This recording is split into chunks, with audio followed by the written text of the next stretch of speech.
Sumainyo ang Panginoon. At sumaiyo rin. Ang mabuting balita ng Panginoon ayon kay San Mateo. Papuri sa iyo, Panginoon.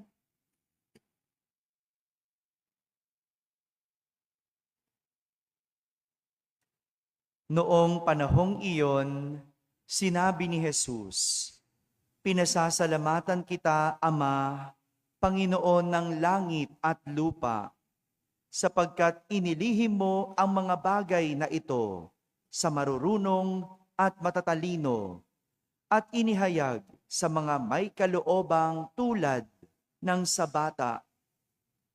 Oo, Ama, sapagkat gayon ang ikinalulugod mo. Ibinigay sa akin ng aking Ama ang lahat ng bagay. Walang nakakakilala sa anak, kundi ang Ama. At walang nakakakilala sa Ama, kundi ang anak, at yaong marapating pagpahayagan ng anak. Lumapit kayo sa akin, kayong lahat na napapagal at nabibigatan sa inyong pasanin, at kayo'y pagpapahingahin ko. Pasanin ninyo ang aking pamatok at mag-aral kayo sa akin. Ako ay maamo at mababang loob, at makasusumpong kayo ng kapahingahan para sa inyong kaluluwa, sapagkat maginhawang dalhin ang aking pamatok at magaan ang pasaning ibibigay ko sa inyo." Mga kapatid, ang mabuting balita ng Panginoon. Pinupuri ka namin, Panginoong Hesukristo. Umupo ang lahat at makinig sa homilya. Magandang umaga po sa inyong lahat. Magandang umaga sa mga nasa barangay, mga nasa tahanan at nasa abroad na nagsisimba via online. Kasama kayo sa aming banal na pagdiriwang dito sa ating parokya. Isang pagpupuri ang narinig natin kay Jesus para sa kanyang Ama sa ating ebanghelyo. Pagpupuri.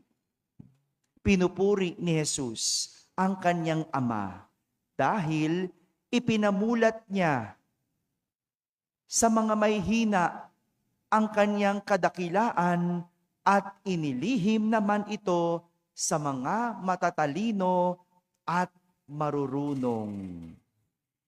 Ipinamulat ng Ama sa mahihina yung kanyang kadakilaan. Pero sa mga marurunong, ito'y inilihim. Nung panahon ni Jesus, ang mga guro ng batas, ang mga pariseyo, ang tinuturing na matatalino, may alam, nakapag-aral, edukado. Pero sila din ang madalas kumu-question kay Jesus tungkol sa lahat ng kanyang ginagawa. Laging nandoon ang pagdududa tungkol sa kanya at sa mga kadakilaang kanyang ginagawa.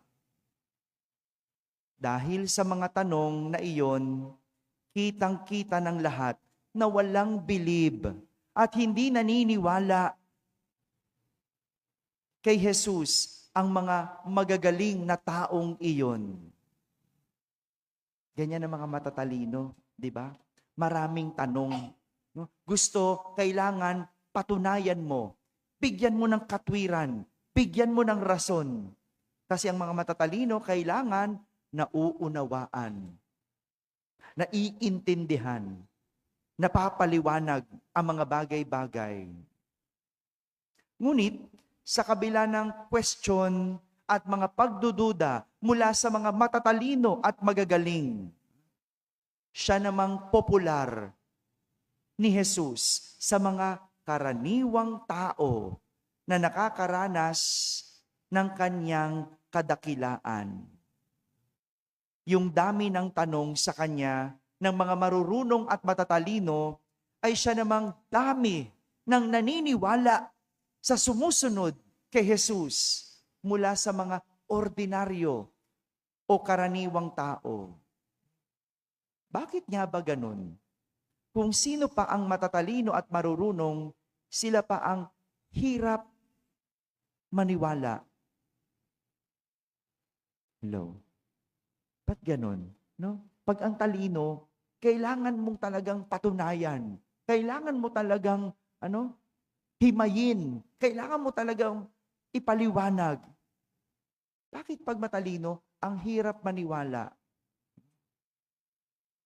Unang rason, dahil ang matalino at marurunong, isip ang umiiral. Sabi nga po ninyo, isip ang umiiral. Kadalasan, sila yung taong kailangan ng basehan bago paniwalaan. Mahalaga sa kanila ang kasulatan bilang patunay. Ganyan yung matatalino. Sige, saang libro mo mababasa yan? Anong patunay mo? Saan po makikita yan? Sino nagsabi niyan? Diba? Mahalaga sa kanila ang kasulatan. Sila yung kailangan ng paliwanag at rason bago paniwalaan. Kaya kapag wala mga ito, hirap silang maniwala. Mahirap para sa kanila paniwalaan. Ganyan ang matatalino. At ganyan ang mga marurunong. Isip ang umiiral. Samantala, iba naman ito sa mga naniniwala, sa mga may paniniwala. Kasi ang mga naniniwala at ang mga may paniniwala, puso ang umiiral. Sabi nga po ninyo, puso ang umiiral. Ang taong ganito, basta't naramdaman, sapat na para paniwalaan. Hindi nagtatanong, kundi kumikilos agad dahil puso ang umiiral. Hindi dahil hindi sila nag-iisip, kundi may nararamdaman ang kanilang puso na hindi na maabot ng isip. At dahil doon, nagiging malinaw sa kanila. Dahil buo ang puso. Buo ang puso. Alam niyo po, naalala ko, 16 years ago, nung ako ay magdesisyong pumasok at magpaalam sa aking mga magulang, sa aking mga kaibigan na papasok ako ng seminaryo. No? Lahat ng tanong sa akin, bakit? Bakit? Gusto nila maunawaan. Gusto nila mabigyan sila ng patunay para kanilang maunawaan. Bakit? No? Ang tawag nga sa akin doon, nasisiraan ng ulo. No? Sabi ng mga kaibigan ko, nasisiraan ka na ba ng ulo? No? Sabi ng tatay ko rin no? Wala ka ba sa tamang pag-iisip? No? Gusto nila marinig yung paliwanag. Bakit? Ang sabi ko lang, bakit hindi? Sadyang mahirap mapaunawa ang laman ng aking puso dahil wala namang aklat, walang libro ang makapagsasabi nito maliban sa kung ako ang magsusulat. Walang makapaniwala dahil walang teorya na makakapagbibigay ng sagot para maging malinaw sa kanila ang iniisip at nararamdaman ko. Alam ko po, wala rin itong pinagkaiba kung bakit mo napangasawa ang asawa mo ngayon. Hello, sa mga may asawa, ibabalik ko naman ang tanong, bakit? Nasisiraan ka na ba ng ulo? Hello. O yung may mga jowa dyan, no? Bakit? Pwede rin naman tanungin, bakit? Nasisiraan ka na ba ng ulo? Anong paliwanag? Ngayon, di kayo makapagpaliwanag. Father, oo, nasisiraan ako ng ulo. Nasiraan na lang ako ng ulo. Hindi ba? Kasi kung isip lang ang gagamitin, pakakasalan mo ba? Sasama ka ba? Hello? Ba't di na kayo makasagot? Yung may mga asawa dyan, kung isip ang ginamit, pinakasalan mo ba? Naku, sana nga, Father, hindi eh. Kaso hindi isip eh. Anong gumana? Puso. Puso. Wala itong pinagkaiba kung bakit kahit niloloko ka na, nagtsatsaga at nananatili ka pa. Hello sa mga niloloko dyan. Kaya nyo pa? Kaya pa.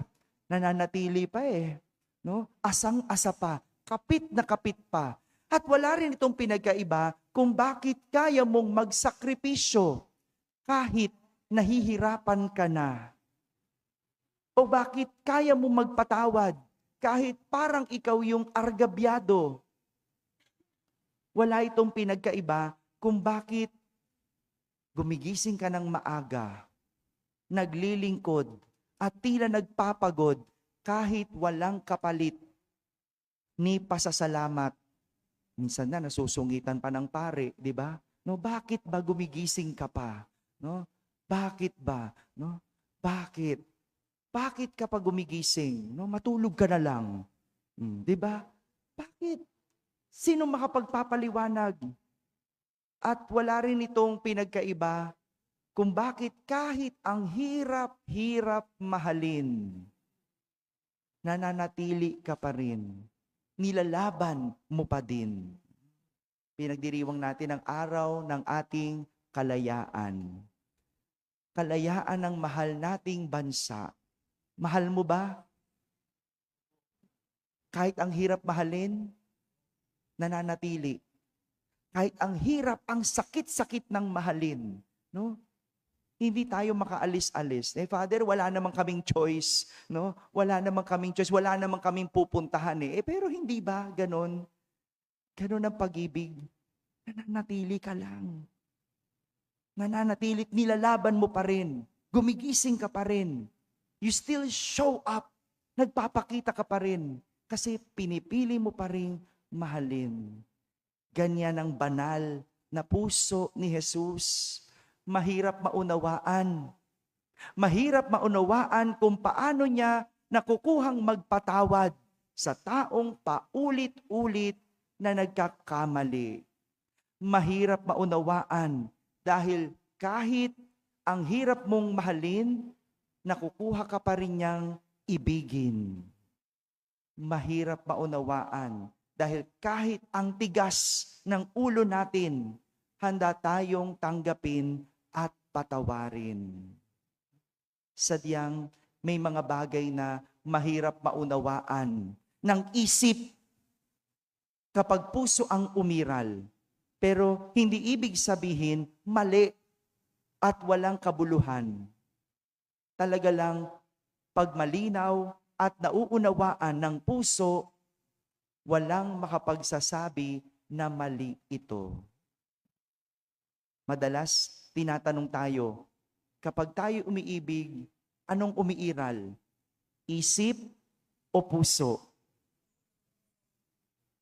Depende yan sa'yo. Kung paano ka umiibig.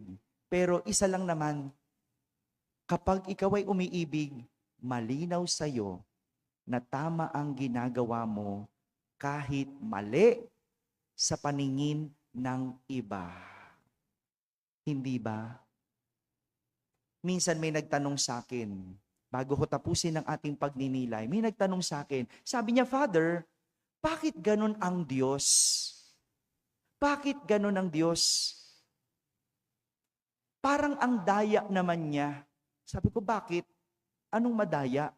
Sabi niya, bakit yung mga gumagawa ng masama, yung mga nangungurakot, mga nagnanakaw, mga nagpapasasa, bakit kapag sa huli ng buhay nila, humingi ng tawad, bakit napapatawad? Ang unfair naman, sabi niya. Unfair ba? Hello? Unfair ba? Yung nagpasasa ka ng buong buhay mo, tapos bago ka namatay, bigla mong sinabi, Lord, sorry. Bigla ka nangumpisal. Bigla mong inamin. At pinatawad ka. Unfair ba yon? Unfair? Sabi ko doon sa nagtanong sa akin, Bakit unfair? Lugi ka ba? Nalugi ka ba? Naargabyado ka ba? Di gawin mo rin para patas na kayo. Di magnakaw ka rin para fair na kayo. Tapos, intayin mo yung kamatayan mo sa kakamangumpisal para masabi mong patas kayo. Sabi ko nga sa kanya, ganun ang pag-ibig ng Diyos eh. Hindi mo maintindihan, hindi mo maunawaan, dahil kahit ikaw, pinapatawad ka, anuman ang iyong kasalanan, anuman ang iyong kahinaan. Gumawa ka ng masama, kalayaan mo yan. At yan yung pag-ibig ng Diyos. Hindi ka kokontrolin, hindi ka didiktahan. At ang hirap unawain. Bakit? Kasi pag-ibig yan ng Diyos. Mga kapatid, sadyang may mga bagay na hindi maipaliwanag ng isip, pero malinaw sa puso. Kaya kung ginagawa mong isang bagay, kinu-question ka ng tao kung malinaw sa'yo na may pag-ibig ito, wala kang dapat ipaliwanag. Sabihin mo lang, kasi nagmamahal ako. Nagmamahal ako. Kahit para sa iba, ikaw ay nasisiraan na ng ulo. Para sa iba, walang rason, walang katwiran ang ginagawa mo. Ganun talaga. Dahil nagmamahal lang tayo. Kaya kahit maraming tanong at may mga hindi sumasang-ayon, baliwala ito sa pusong nagmamahal na hindi kailangan ng anumang paliwanag at rason. Amen? Amen.